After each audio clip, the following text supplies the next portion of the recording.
Support for this episode of Judaism Unbound comes from the Oshman family JCC in Palo Alto, California, whose vision is to be the architects of the Jewish future. The Oshman family JCC empowers you to experience Jewish paths toward a life of joy, purpose, and meaning through innovative Jewish learning and wellness programs, community building, and initiatives to develop the next generation of Jewish leaders. Learn more at www.paloaltojcc.org. This is Judaism Unbound, episode 340, More Religious Heresy. Welcome back, everyone. I'm Dan Liebenson. And I'm Lex Rofberg. And our guest today is a returning guest, actually a double returning guest. This is his third visit to Judaism Unbound. Our guest today is Jay Michaelson. He was our guest on episode number 38, which was called Judaism and Evolving Dharma. And he was our guest on episode 197, which we called Religious Heresy. That's why today's episode is called More Religious Heresy. But don't worry, if you didn't listen to the last one, this isn't a sequel, so you're totally fine. But you might want to go back to those episodes if you really enjoyed today. But this week, Jay Michaelson is here as the author of a new book called The Heresy of Jacob Frank, From Jewish Messianism to Esoteric Myth. Now, interestingly, and probably surprisingly to most people, including Jacob Frank scholars, Jacob Frank is having sort of a moment this year, because in addition to Jay's wonderful book about him, a novel called The Books of Jacob by the Polish author and Nobel Prize winner Olga Tokarczuk came out a few months ago in an English translation. A doorstop of a book at 992 pages. It's also available on audio at about 35 hours. Jay's book is much shorter, so you might want to check out Jay Michelson's book, The Heresy of Jacob Frank, and if you really love that and want to learn more about Jacob Frank and want to get more into his life, you can read the novel, The Books of Jacob. I should also mention that Jay Michaelson is going to be teaching a 3-session class as part of our Unyeshiva mini-course series leading up to the high holidays. His course is called Unteshuva, The Heresy of Jacob Frank, and it's going to take place on Wednesday afternoons beginning September 7th. If you're intrigued by today's conversation and want to sign up to study live and talk to Jay in person, you can do that. Just head over to judaismunbound.com/classes, and you can sign up for Jay's class. Now, a few words of introduction for our guest today, Jay Michaelson. As I was reflecting on our conversation today, I was thinking that in certain ways, Jay is kind of the godfather of Judaism Unbound because he used to write a weekly column in the Forward newspaper, the Jewish newspaper, the Forward, where he would present sort of controversial views. And I think that in certain ways, maybe subconsciously, that inspired us to launch this podcast, to be a kind of extended exploration of those kinds of views. So this is the first time that I'm fully realizing the debt that we owe Jay, but it's really exciting to have him here with us again today. The Heresy of Jacob Frank is Jay Michelson's 10th book. He is the author of 9 previous books. Those books include Everything is God, The Radical Path of Non-Dual Judaism, God versus Gay, The Religious Case for Equality, and Enlightenment by Trial and Error, 10 Years on the Slippery Slopes of Jewish Spirituality, Postmodern Buddhism, and Other Mystical Heresies. In addition to writing books, Jay Michaelson is a regular contributor to New York Magazine, Rolling Stone, and The Daily Beast, where his work primarily focuses on the Supreme Court, religion, and sexuality. He is a senior editor and podcast host at 10% Happier, a meditation startup, and an affiliated assistant professor at Chicago Theological Seminary. He holds a PhD in Jewish thought from Hebrew University, as well as a JD from Yale Law School and non-denominational rabbinic ordination. Jay Michaelson founded 3 Jewish nonprofits, including 2 LGBTQ Jewish organizations, and Zeek, the first Jewish online magazine. He was included in the Forward 50 list of most influential American Jews in 2009. But we think that he continues to be an influential American Jew in 2022. And so, Jay Michaelson, welcome back to Judaism Unbound again. It's so great to have you. It's really great to be here. Well, in starting to talk about Jacob Frank, I was thinking, okay, first of all, most people have never heard of Jacob Frank, so we should really establish who he is. I think the people who have heard of Jacob Frank think of him as one of 2 sort of false or failed messiahs of the early modern period in Europe. This is wrong, from my understanding of your book. So could you give us an introduction to who Jacob Frank was and correct these misperceptions? Absolutely. I'd say 99.9% of the world does not know who Jacob Frank is. 0.5% maybe is familiar with him from his presentation in Scholarship, where he's this kind of degenerate, sex-crazed pervert who led the largest mass apostasy in Jewish history, mass conversion to Catholicism. And we're over 100%, by the way. You got us to 100.4%, which feels very antinomian. We'll define that word later. it was a Freudian slip. Anyway, and then there is the other small sliver percentage that's actually heard of him and is probably really stoked about about this episode and possibly even my book, which is exciting because that's who I'm writing for. So in the 17th century, there was a mass messianic movement that really tore European Jewry in two. The Messiah in question was named Shabtai Tzvi. And for a very brief period, 1665 to 66, he really captivated a very large number of European Jews to believe that the Messiah had come and was living in the Ottoman Empire, present-day Turkey, and would seize the crown from the Sultan and restore Jewish sovereignty in Palestine. The movement was not really as large as some historians initially thought, but it was enough to attract the attention of the Sultan, who gave Shabtai Tzvi the choice to convert or die, and he chose to convert. That was the end of the movement as a mass phenomenon. But for another 100, really 150 years, it continued as an underground phenomenon. So some of Shabtai's truest believer followers converted outwardly to Islam, as Shabtai Tzvi had done, but secretly maintained their kind of heretical Messianic Jewish religious practices. There were others who remained in the Jewish fold, but who secretly continued the Sabbatean tradition and continued to believe that Shabtai Tzvi was the Messiah. Probably the most famous of these was Rabbi Yonatan Eibeshitz, who's still regarded as an authoritative figure in some Orthodox circles. Hundreds of years, there have been rumors that he was secretly a Shabtai Tzvi believer, a heretic. That's now been pretty much conclusively established that one of these leading figures in Jewish history, this in the 18th century, was actually a secret messianist.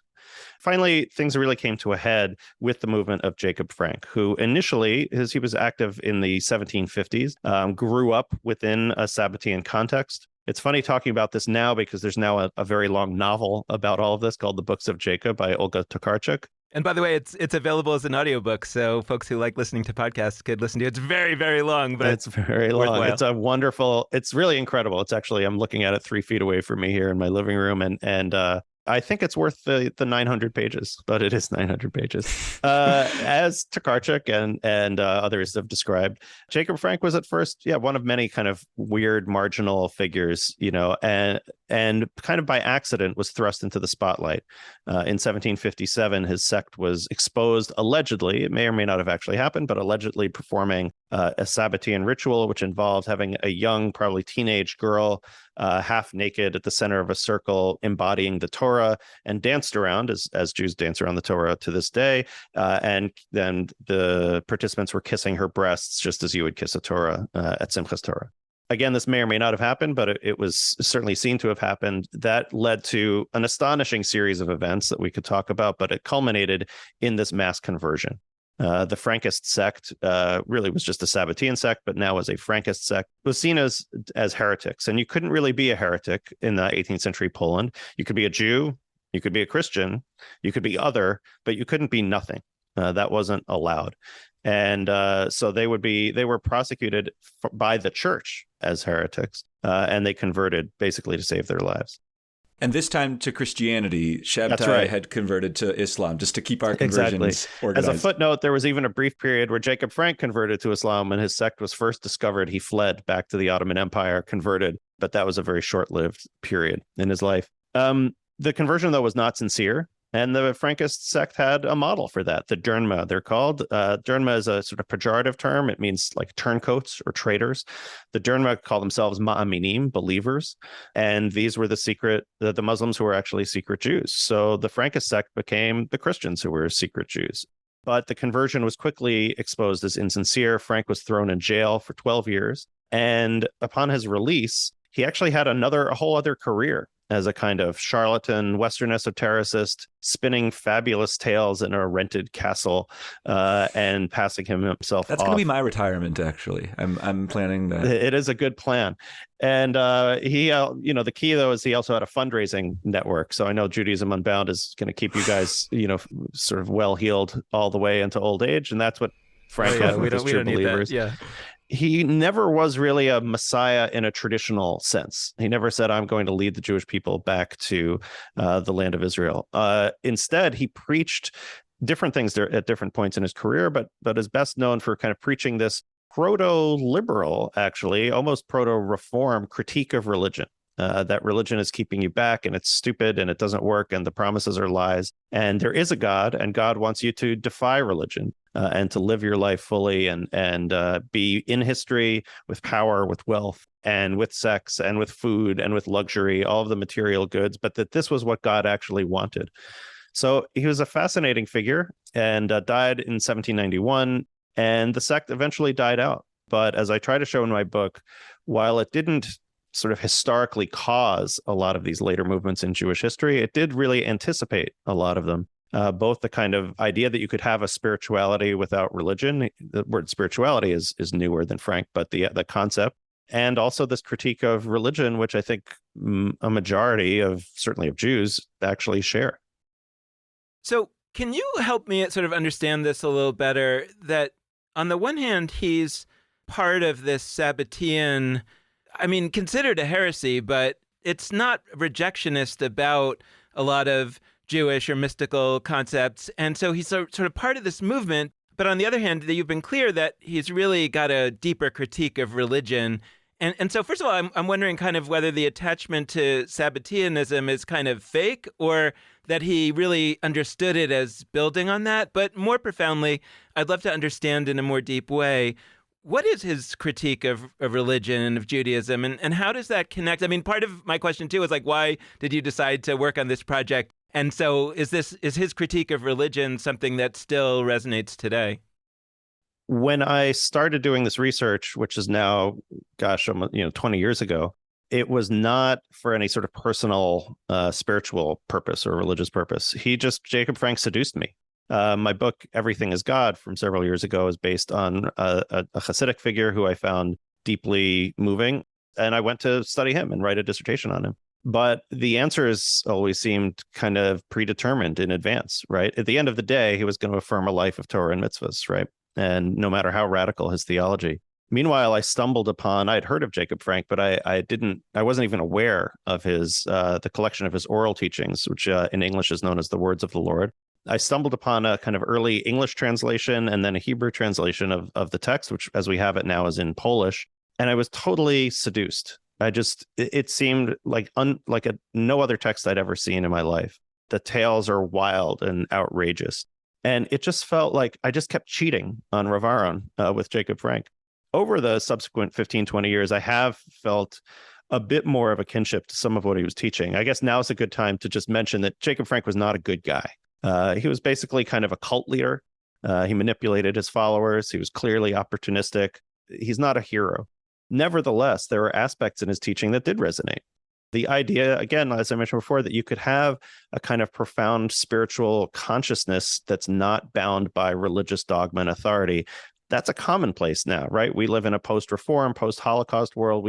That's obvious. But it was not obvious in the 18th century. Arguably, Sabbateanism was that. It was this kind of sublimated messianism into a mystical consciousness. So the idea was that the Messiah had come. This is the Messianic age, and you can have that experience of the world to come right now. Again, that sounds like New Age or Neo-Hasidic, but again, that didn't really exist. It's a little bit in the Zohar, actually, for just the small circle of the Zoharic rabbis. But the idea that this could be a mass movement, Hasidism is basically domesticated Sabbateanism.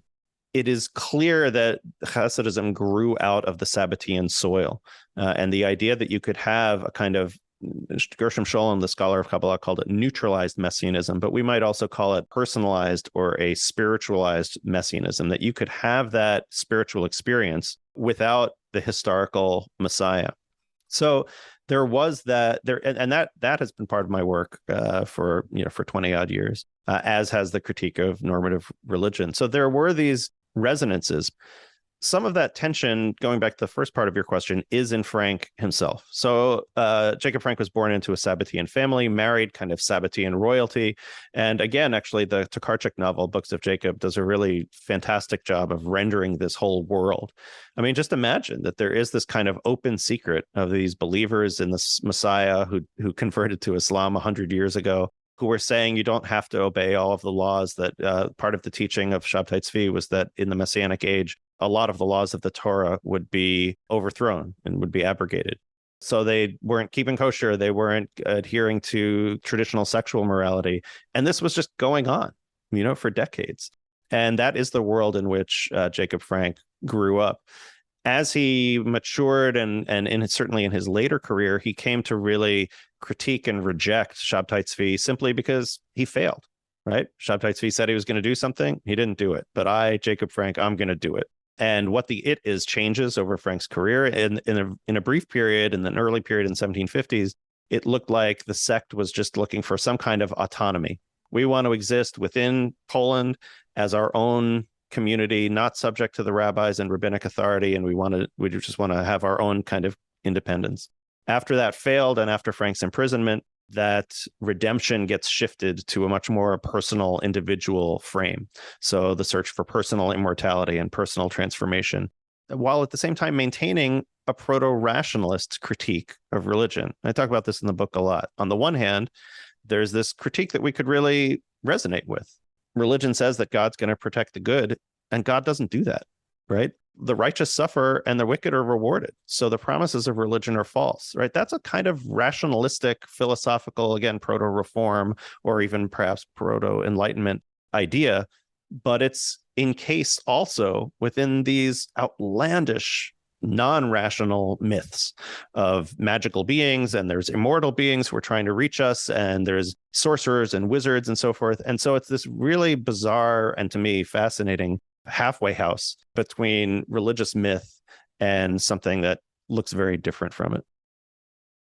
So the last time we had you on the show, we called the episode Religious Heresy. And I'm bumming about that because I think we could call this episode Religious Heresy. Now it makes my career seem much more continuous than I see it. So that's great. A quick pop in from Lex, the editor, not Lex, the co-host. As you know, this episode did end up being called Religious Heresy, just more religious heresy. So we found a way around this. Anyway, back to Lex, the co-host. So yes, happy to shine a light on how continuous your career is. You've used the word heretic and heresy so far, and I want to state that from our perspective, we see heresy, either as like a neutral term or sometimes for me as a positive term. And for more on that, listen to that last appearance of yours about religious heresy. And I want to start opening up some of the more specifics of Jacob Frank's ideas. You've given us a great introduction there, but just to get into some of the parallels between his thinking and philosophies that feel familiar to us today, I found myself at a bunch of moments in your book thinking we should do a blind test of people and we should give them writings by Jacob Frank in the 1700s, and we should also give them some other, some text from today or the 1900s or something that's just sort of a run-of-the-mill critique of what some people like to call organized religion. I think we could do it with some of the writings of the new atheists occasionally, like Richard Dawkins and all those folks. And I think it would be hard for a lot of people to tell which is which. I think a lot of Jacob Frank's writings actually feel as if they could be written in a think piece right now. And what Jacob Frank shows is he and many others were already thinking about and critiquing organized religion in ways that feel familiar to us today. So I guess I'm kind of curious to hear about his, antinomianism, to use a big word, what was the content of his critique and how did it galvanize his followers? If you can give us some examples in a concrete way about stories he told to make his antinomian points, ideas he had, I think that would help us give some color to this. Sure. As you've been formulating this question, I'm going to debut a new description of Jacob Frank that I've never used before. I'm trying to remember the four figures. So I'm going to say he's a combination of Christopher Hitchens, Neil Gaiman, Zalman Schachter Shalomi, and Donald Trump. But so definitely the Trumpy parts, I started working on this well before the Trump presidency, but it's a little terrifying, really, right? This kind of very hyper masculinist idea of like what heroism is, and I'm just going to break stuff. And again, some of the specific stories, he has a lot of stories of beating people up, right? And like, I could take out a gun on Fifth Avenue and nobody would mind, or all that. Just this kind of gross, toxic, masculine kind of bragging is there.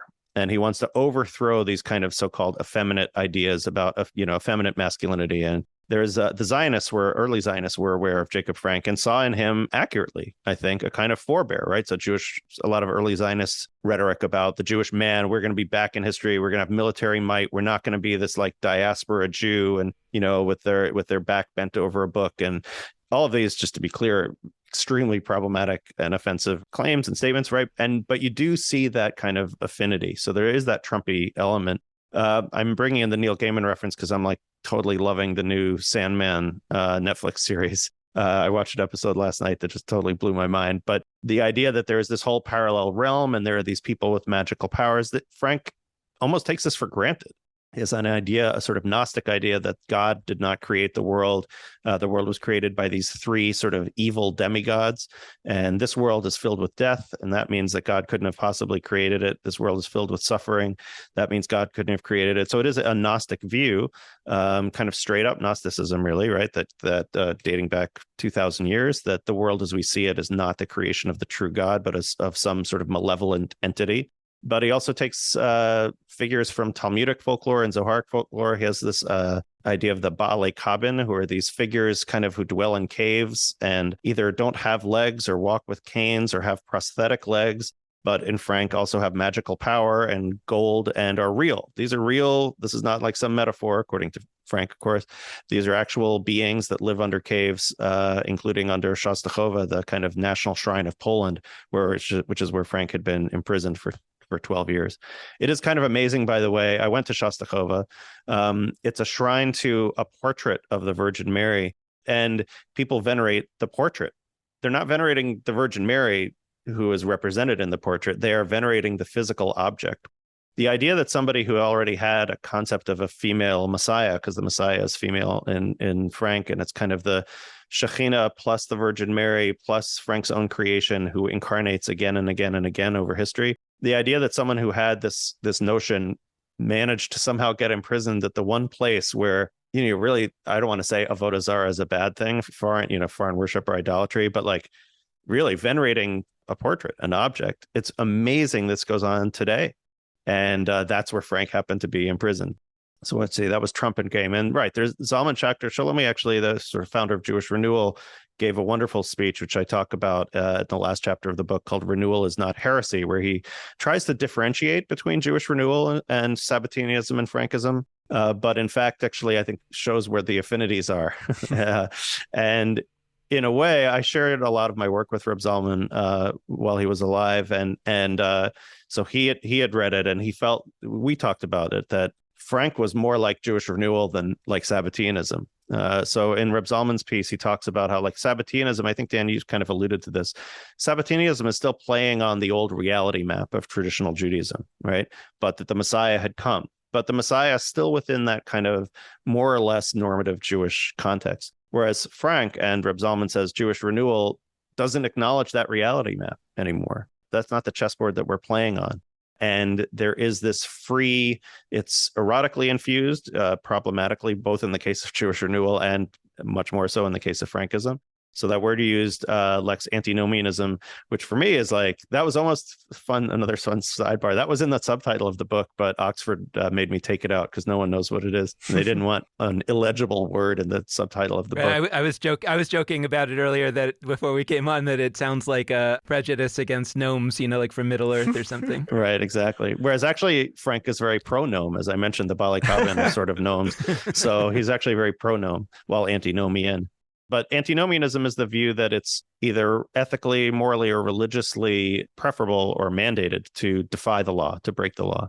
To pick a famous example of antinomianism, when Dr. Martin Luther King Jr. said, we should disobey unjust laws, that is antinomianism, right? It's better to go to jail than to obey an unjust law, or better to go to jail in order to protest an unjust system.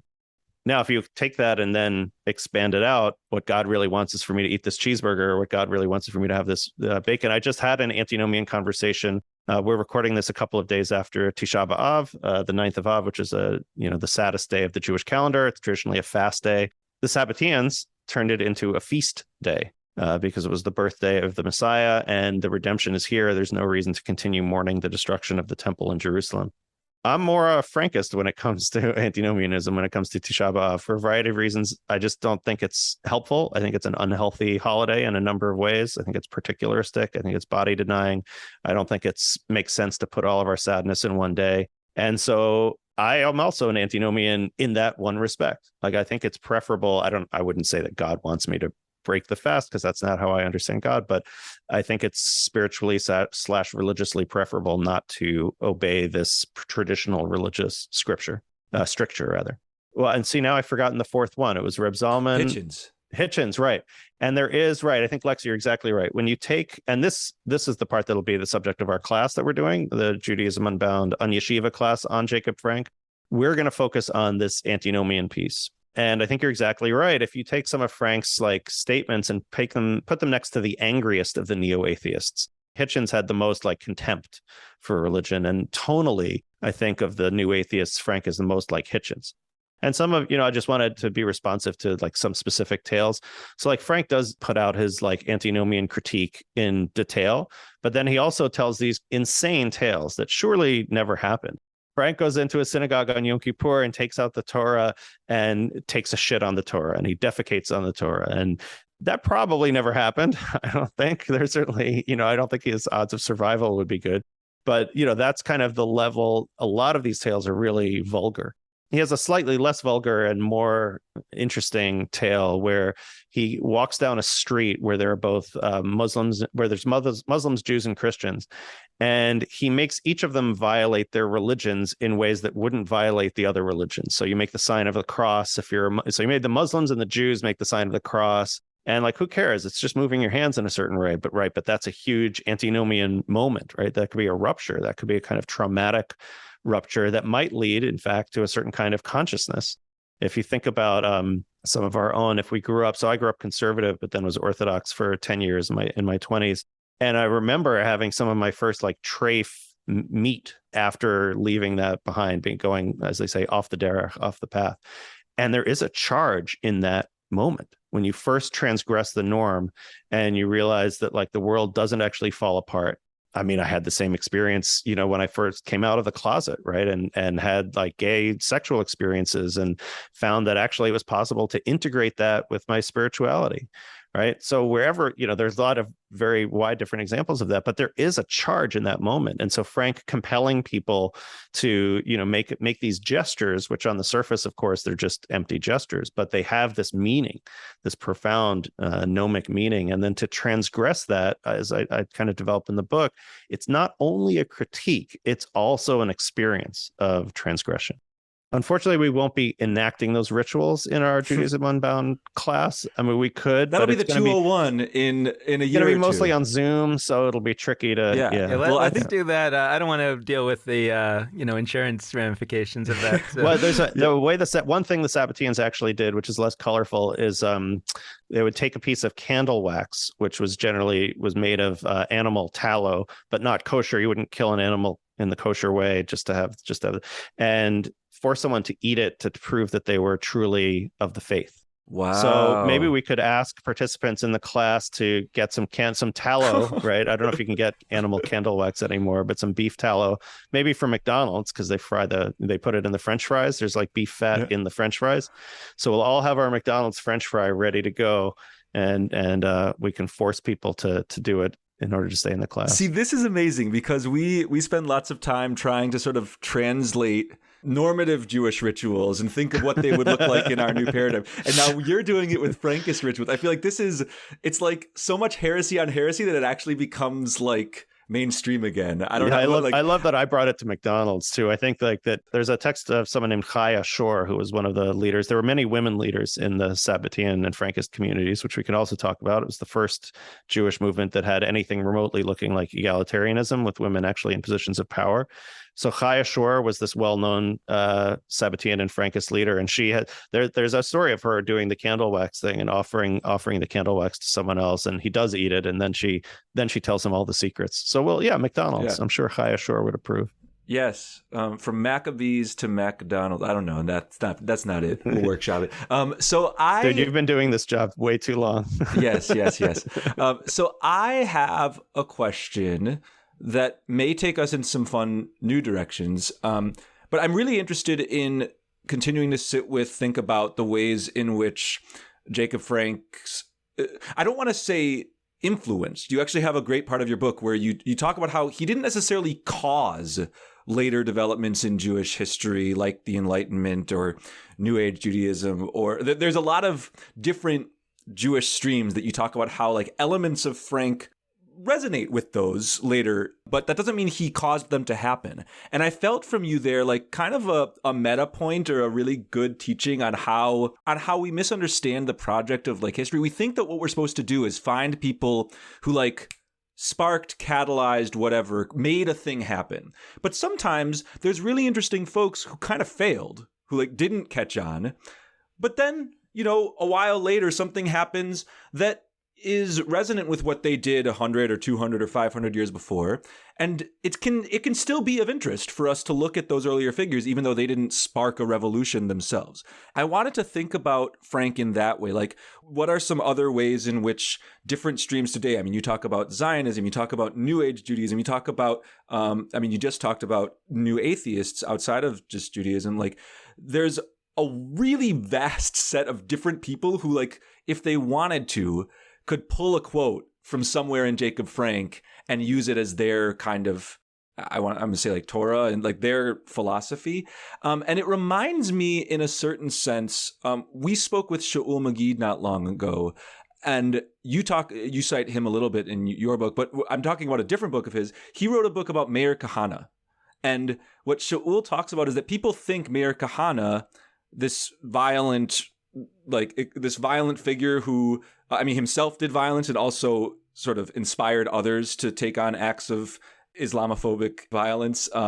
People think that he failed and that he didn't really catch on. But if you look around in different corners of Jewish life today, there's many ways in which, whether Kahana caused it or not, certain groups of people resemble his thinking. And so that to me felt similar to the claim you're making with Frank, but I kind of want to hear in your own words, like, how should we think about Jacob Frank's influence, quote unquote, on the one hand versus his sort of resonance? First, yeah, I think that Kahana analogy is really apt. Kahana and Frank probably had a lot in common also. I should talk to Shaul about that. I do cite him a fair amount in that last chapter, but I think, I'm really happy to hear you kind of articulate this the way you did, because I want to be really careful with it. This last chapter of the book where I do draw these parallels was not in the dissertation, and because it's not a historical philological project. I did trace, there are a couple of little strands. So one of the most provocative and interesting is that Rabbi Nachman of Breslov, the great Hasidic master, was clearly aware of Frank's teachings and actually plagiarized one of his stories. But mostly it is phenomenological rather than historical. And so I'm at great pains to make the point that you just made. I don't want to be seen as saying from a scholarly point of view that, Frank is the secret cause of all of these trends. Despite the fact that Frank preaches all kinds of proto-Enlightenment things, the people who actually brought about the Haskalah were not aware of Frank and were aware of Christian Western European philosophers who made similar kinds of arguments. So the influence was clearly not from Frank, but there is a prefiguring that I think is really fascinating to look at. Another example is something that's kind of like proto-feminism. I'm putting a lot of qualifiers on there because I don't think it's fair to say that Frank was a feminist. Nevertheless, Ada Rappaport-Alpert, who's a wonderful scholar who was on my dissertation committee and recently passed away, sadly, wrote a book called Women and the Messianic Heresy of Shabtai Tzvi. And she describes how women did have actual leadership of the groups, not just some kind of symbolic, women are a great thing, but actually power. And theologically, how that was understood. And as I mentioned, for Frank, the Messiah is a woman. There's a post-Frankist text from, I believe it's 1802, if I'm not mistaken on the exact year, from the Prague Frankist community, which talks about the emancipation of women. And it's interesting, so did that then lead to a kind of Jewish feminism? No. I mean, if you look at the currents of literature and discourse, they came from other sources. So that kind of anticipating but not necessarily causing relationship is one that I agree, I think is actually really fertile to look at. Not to say, oh, it's kosher. Jacob Frank said it 250 years ago. Frank would hate that. I hate that. But this was a failed movement that anticipated a lot of successful movements. Reform, Haskalah, Hasidism, Zionism, certainly Jewish renewal, New Age Judaism more broadly, Neo-Hasidism. All of these have a tremendous amount in common with some of the core teachings that are discussed in the Frankist text, even though Frank clearly failed. So the sect fails, and yet it anticipates so much of what I think a vast majority of, certainly of non-Orthodox Jews actually think today, that we can have something around the essence of religion without the kind of dogmatic belief in religious law, that it's possible to have a kind of spiritual experience as we might understand that today, and that that's actually desirable. That there is, this is maybe more of a Kahana teaching than a Zalman Schachter Shalomi teaching, that there is something that's missed when we take ourselves out of history and just live in a sort of spiritual imaginarium. There's a progressive version of that. We don't have to be Kahanists. I think that's the sort of basic idea of Jewish social justice, that our spirituality is incomplete if it doesn't include making a more just world. That's not something that Frank said, but he did have the idea that the spiritual path or something is incomplete without power, without being involved in what we might understand to be politics. So I want to pick up on this failed movement dimension in a certain way, which is to look at the storytelling element of Frank's work, because that's part of what's captivating me. And, you've made various analogies, like the one that kept running through my head was to Scientology, that it was, Scientology was created by a fiction writer, and there's all these elements of demons, and different beings and whatever. And like, part of me is feeling like, did L. Ron Hubbard really believe in all this? Like, I don't think so. I think that he came up with all this stuff. And I wonder, like, when we look at someone like Jacob Frank, is there any way to tell whether he believed them himself or he was just a very good storyteller and he understood something? And the reason I'm raising it is because, like, I often feel that we're not so good at the storytelling part. And I don't mean we, Lex and I just mean all of us who might sort of claim a positive notion of being a heretic or antinomian, right? To say we actually have a emerging alternative view of what it should be like to be Jewish, what that's about, hopefully much more good-hearted. And so I want to limit my comparisons to someone like Jacob Frank, but to say it does sort of feel sometimes like it would be more powerful if it could be attached to some kind of storytelling, which I don't feel like we're that good at. I don't feel it's very intellectually honest to come up with stories. So I don't really want to do it. And yet you look around and you see how successful QAnon is, for example. And maybe, and that's where I come back to the failed movement, maybe QAnon will eventually sort of fizzle out and we say, hey, this is a failed movement. And yet it had a lot of power for at least a certain period of time, such that down the road there will be ramifications of it for centuries. And, obviously in that case it's bad, but I just sort of wonder whether there's something that we can learn from all this as to how to take our kind of eggheady intellectual critiques of religion and Judaism and say, well, is there a way that we could do something a little bit different than we've been doing to give them more of a chance of registering with people in that deep place that makes them feel like this actually may be a heresy from a certain point of view, but it's also, from a certain point of view, a deep continuation of the chain of tradition. Yeah, I love the now I have like a different constellation of figures, but Neil Gaiman's going to be in it again. So now it's like Neil Gaiman, Jill Hammer, and what was the author of The Life of Pi? Oh, Jan Martel. Jan Martel. I feel like, so The Life of Pi, this spoiler alert coming for The Life of Pi. So The Life of Pi on its surface is this crazy story with this guy who's shipwrecked with a bunch of animals in his boat and stuff. And by the end of both the book and the movie, it's revealed that this was all a parable. There were no animals, but that the animals were symbolic of different aspects within himself. And then you remember, if you remember from the very beginning of the book and the movie, that the whole thing is framed as the narrator is going to explain what religion is. And so religion is the story. He says after he tells his whole story, he's like, well, which story do you prefer? The one with the animals or the one with no animals? Right? Religion is the story with the animals, right? It's the story, it's myth, right? This is why I'm bringing in Jill. One of our other teachers this fall in the Anya Shiva, by the way. Nice plug. Shameless plug. No shame needed. Right? This is the power of myth. So I don't, as to Frank, it's I think the like $64 question. I think the scholarly consensus was he's a con man. He's just making all these stories up and he's doing it to manipulate his followers. And I don't think that stands for a variety of reasons. Like the teaching that he offers is complicated and sometimes contradictory, but it's not just like all just stuff that somebody makes up. It's much better than L. Ron Hubbard, for example. But, the question still stands with Hubbard. I don't know that, there are multiple possibilities with someone like Hubbard and Frank. One is that he is consciously making it all up and he's a sinister con man who's making everything. This is the same question for Trump. Like, does Trump believe that the election was stolen or not? I think he actually believes it. Like he's convinced himself in some way, or he can't possibly understand. So that's to say that Trump, Frank, and L. Ron Hubbard, they actually sort of believe that Xenu actually exists and there was the intergalactic war and all of that kind of stuff. Or there is like a third option. There are probably 5 or 6 options, but the third option is something like this is a trickster teacher who is telling us the story with the animals, right? With the intergalactic war. And it's not really clear, what do we mean by does he believe it? Did Frank believe that there was, said that there was his counterpart in the world behind the screen. So Frank had this counterpart called the Big Brother in the world beyond the screen. And the Frankist quest was to meet the Big Brother, and the Big Brother needs us and we need him. Did he believe any of that stuff? I don't know. I don't want to cop out and say that's not necessarily the most interesting question, but I think it isn't necessarily the most interesting question. The Western esotericists were teaching similar kinds of myths. The Mormons and the Scientologists taught very similar kinds of myths.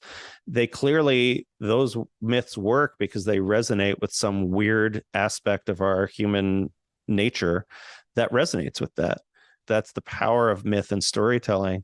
And I agree. I think it would be great if we had, but I was going to say, I think it would be great if we had our kind of post-religious myths, but that's really what post-religious people are doing with the Bible anyway, right? Mm-hmm. I mean, again, I'll just go back to this little Facebook chat I was having about Tisha B'Av. The people who were defending the holiday with me in this friendly back and forth that we were having, weren't like claiming the destruction of the temple in Jerusalem as this like particular, like they weren't so focused on that. They were re-mythologizing this holiday. So Jill Hammer was part of that conversation. She was relating it to climate change and climate devastation. And that for her, having a day to focus on the grief of climate disaster was really positive, was really helpful. Maybe other times it's more helpful to focus on like what we can do and all that kind of stuff. But it's also important to make space for just the abject grief. And so in a way, I think we're already doing that with and we can go down the list of Jewish holidays, Passover, freedom, liberation, every single holiday I think of, where those of us who are interested in this collection of myths are using them. And maybe we should re-mythologize even more and just tell the Exodus story with all the supernaturalist crazy bells and whistles. And the opposite, I remember when I was a kid, a teenager, I was really invested in the naturalistic explanation of the Exodus story. Well, the tides at the Red Sea go down. And so this was about the tides. And don't worry, it wasn't some crazy, weird miracle. And now I feel like I'm on definitely the 180-degree opposite of that. It's like what's powerful about this myth is this big sky god, our warrior in the sky, parted the seas. It's that kind of primal, non-rational piece, not the supernatural part that Yahweh exists and 2,500 years ago did it. I could care less about that. But here's this myth that for me does resonate. It is interesting. I mean, Frank makes use of Jewish myth at least as much as not Jewish myth. for Frank, a lot of the stuff about Solomon, King Solomon, and the Queen of Sheba is the one who has all of the power. Solomon just learned it and or stole it from her. The Queen of Sheba is immortal. She's living in the world beyond the screen. She's hopefully going to be in touch with the Frankist sect. There's a total rereading of the story of the patriarchs and the Jacob and Esau story in particular. Jacob Frank saw himself as the tikkun of Jacob, the repair, the better version of Jacob the patriarch, who couldn't accept quote unquote idolatry and tried to draw divisions between, again, idolatry and the Jewish religion. Jacob Frank was going to erase those and bring those two together. So there's a very similar to contemporary Jewish spiritual teachers use, I would even say in a positive way, I don't want to say abuse, but I would say a positive misuse of these myths and these texts to reread them in a way that does resonate. Just a quick follow-up on this, asking you to briefly put back on your Jewish op-ed writer hat, from the days when I fell in love with you. Do you think that, if funders were listening to this, or, if we're doing our Judaism Unbound strategic planning, do you think that we need to take more seriously to get on our team a bunch of myth writers, in other words, real people who have the skill set? Because I feel like, we're like eggheads, we're nonfiction people, but I feel like maybe we need to be working together with storytellers in a way that we aren't. Well, one reason I don't write those op-eds anymore about the Jewish institutional world is how burned out and fed up I got with it. And I actually do admire your continued resilience to sort of swim within and alongside it. I think there's just a total misunderstanding of what makes Judaism succeed in most of the institutional Jewish world. I think, the pandering to nationalism and ethno-nationalism is, that is one thing that makes Judaism work, right? It does appeal to those base instincts of more of me and less of the other guy. But there are other foundational parts of the soul / brain / mind that religion / spirituality can also really address. And myth is one of those. The lack of funding of Jewish arts institutions in our Jewish infrastructure is insane. It reminds me of the federal government, right? So the federal government's throwing all this money on the Pentagon, the Jewish institutional world is throwing all this money at Israel. And meanwhile, in order to launch an online magazine, you have to have a bake sale, right?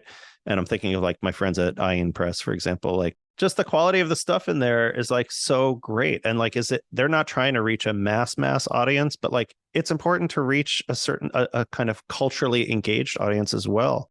And yeah, I agree. The funding for, I in a previous life tried to get funding for Jewish spirituality and Jewish meditation stuff. And Institute for Jewish Spirituality is doing it well, but they're doing it well based not on some of the larger funding, standard funders that are out there. They're doing it by people who are really committed and really believe in that work, right? And cultivating their own donor networks. That's crazy. We should have spiritual birthright, not just birthright Israel, where you get a week and you get to do something cultural or artistic or transformative, or go on the Jewish psychedelic retreat that just happened in California, or go on my Jewish meditation retreat. That's here's the big announcement that's going to be happening December 25th to December 30th at the Isabella Friedman Center in Connecticut. That's the first time that's been announced anywhere. Exclusive. Yeah, and myth making is part of that. There's so much creativity out there in, again, we are sort of nonfiction types, but in the sort of fiction type, or Jewish musicians who can't get funded to do their stuff. There's just not a big enough market to make it sustainable purely on Patreon and Spotify streams. So yeah, I feel that's, and other things will rush in to fill that space.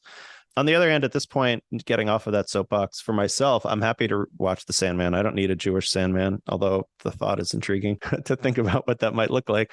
It would look a lot like Jacob Frank. I'm not convinced it's un-Jewish, but I hear you. Yeah. No, I agree. And there's several explicitly Jewish concepts that get thrown in every so often, which is kind of a nice thing. They even pronounced the Hebrew right in the series. I don't know who their consultant was. Well, this is a guy who wrote a character named Mazakine, which is a Hebrew word for demon, and that's in the Lucifer side. But yeah. My biggest takeaway is that I need to watch The Sandman. I was already thinking I'm that. glad that's the takeaway, because I am ready to be the apostle, whatever, of that show. So I have 1,000 more questions. I'm only going to ask a couple, but one that I have, it relates to this thread of Jewish justice and those of us who consider ourselves part of whatever Justice Judaism today. I mean, sometimes I think that is more my denomination than any of the like official denominations. I am enough of a nerd that I looked at your footnotes as I was reading, and I actually occasionally for some of them went and like read the source of the footnote that you were citing. Mark Galanter wrote something that I suspect you don't fully agree with, but I think it reflects some things. So he wrote, he's talking about how interestingly Louis Brandeis has like a picture of Jacob Frank's daughter in his office when he's a Supreme Court justice. And he then says the following, that Brandeis felt this need to reform, redeem, and perfect the world. And what Galanter says is that he does so in artificially Jewish terms, thus articulating a Jewishness that had little content apart from being a container for reform and redemption. When I read that, it reminds me of a lot of arguments out there that I read that talk about like real authentic Judaism is X, but there's all these people doing fake Judaism or un-Judaism that really just want to be sort of leftists or justice folks, and they're throwing a fake badge of Judaism on it, but really they're not Jewish, they're un-Jewish, they're, you know, Jews in name only, that kind of thing. That's what that felt like. And it was interesting to see that thrown onto like Louis Brandeis in the name of Jacob Frank. How might Jacob Frank help us wrestle with this whole question of like, this is authentically Jewish, but what you're doing is really just politics guised as Judaism? Interesting. Let me actually do it because you did throw it out there. So Justice Brandeis was descended from in part from the Dembitz family, which was part of that Prague Frankist community. And not only were they Frankists, like they were into it, into the 19th century. And it was among those families, the portraits of Eva Frank, these little oval portraits, was sort of an heirloom and a keepsake. And the fact that Jacob Frank's daughter sat on the desk of a sitting Supreme Court justice for me is just kind of amazing. You know, I don't know that our current Supreme Court could do any worse. Maybe we should send them some portraits of Jacob Frank's daughter to sit on their desks. They could at least have a sense of a real woman as opposed to an imaginary container for a potential life, which seems to be how Justice Alito regards them. Yeah, I want to be clear that I don't think Mark Galanter thinks that any of that Jewish social justice folks are doing empty Judaism. I know Mark a little bit, and I see what he was doing in that Brandeis quote. But knowing him as I do, I feel he'd have a more favorable view toward committed Jewish social justice activists today. I have, as you might expect, approximately zero patience for that view of like what authentic Judaism is. I mean, if you look at the sort of Jewish contribution to history, the idea that, you know, Jewish social justice activists is somehow fake or somehow less real than some random person who's being sure to have, you know, 2 dishwashers is just ridiculous. Again, for Frank, it's like, stop bothering keeping kosher. Instead, you know, try to gain power and wealth. That's very different from the Jewish social justice message, which is stop worrying so much about keeping kosher and try to make the world a better place. But you can see where the similarity is and the difference, right? And that similarity is powerful. It is noteworthy that these sects, which critiqued rabbinic authority, which redefined what a relationship needs to be between the Jew and the non-Jew and the Jew and the wider world, that is what gave birth to a lot of the roots of the Jewish social justice movement, right? I mean, if you go through, you know, back archaeologically to the roots, through to Haskalah and to Reform and to Jewish socialism and to Jewish progressives and so forth, and so like that is a continuous historical thread. And it does come from this soil of destabilizing rabbinic authority and again, a sort of reprioritization of what it means to be Jewish. You know, for me, I don't know what the metric of authentic Judaism is that isn't idiotic. You know, maybe we'll just have to wait and see in 50 years and see who survives and who doesn't. Clearly, the ultra-Orthodox are going to survive. Clearly, the mushy middle is not going to survive. I'd be very surprised if the Jewish left and Jewish social justice left doesn't survive. It just seems to me that it has an energy and a vitality, certainly in the short term, if we look at Gen Z, but, you know, even if we think much longer term, it's addressing fundamental concerns, right? I mean, when we're living in a world of global climate disaster when my daughter is my age, I don't think she's going to give a flying fuck about keeping milk and meat separate. I think she's going to care about what traditions and what can give her resources to somehow survive and thrive in the world that we've destroyed. We've talked over and over again about this idea of chutzpah and knowledge, the chutzpah versus knowledge curve. And we have had as our premise, and I stand by this, we stand by this, that for all sorts of ritual invention and Jewish creativity, if you feel this sense of like what Judaism is supposed to be because you know all of the ins and outs of it, then you often might be held back from trying new things. And so we've talked about that as like chutzpah versus knowledge. And as knowledge increases, sometimes chutzpah can go down. And our goal is not to have people with no knowledge, but to really amplify people's chutzpah, meaning their creative intuitions and following those to create new Jewish things. And when I read your book, I felt a sense of humility because I think Dan and I have kind of thought that was our idea. The specific language of chutzpah versus knowledge, I think, is our framework. But you have a whole section that looks at how Jacob Frank consciously framed himself as a fool. And he wasn't a fool. Like you show that he knew all sorts of both Jewish texts and other extra Jewish texts. He was a knowledgeable person with all sorts of traditions, but he framed himself as decidedly not that. And he had a bunch of reasons for doing so. And the one that I took most centrally from your argument is that if somebody is super smart, then God appointing them in some special role, it could just be because they earned it based on merit, like they're super smart. And so God likes it when people are smart and God appoints that person. But if you're a fool, then it's just that you're special, independent of any merit of yours.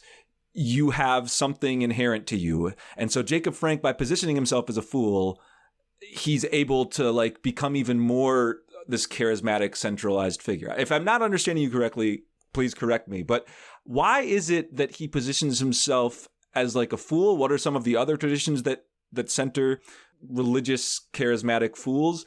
And how might it inform us as we play with our knowledge and chutzpah idea? Everything you've just described about Jacob Frank should seem familiar to people who have followed the religious discourse about Donald Trump. The idea that Donald Trump is obviously not a traditionally righteous religious person is well understood in the Christian right.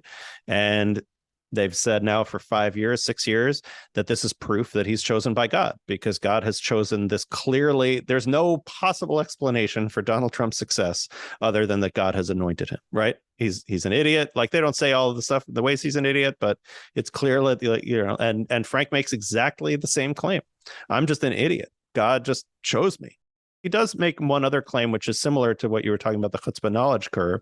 In one of his tales, it's best done in the metaphor, he talks about somebody who has a very valuable pearl and they want to get someone to drill through it, like to put it on, in jewelry or something, but no one will do it, right? Because all of the jewelers who are very expert in their craft say, no, I'll damage this priceless pearl. I couldn't possibly do this.